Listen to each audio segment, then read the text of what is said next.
Basken är inte bara en duktig jordbrukare, fiskare, herde. Han har också byggt upp sin provins till Spaniens främsta industriområde.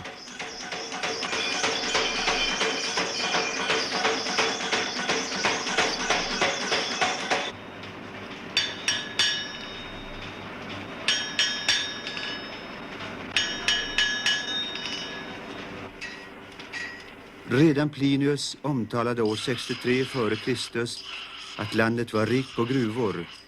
Förutom kol, koppar och bly innehåller gruvorna mest järn, och järnet symboliserar pengar för Basken. Och hans viktigaste redskap har i alla tider varit yxan.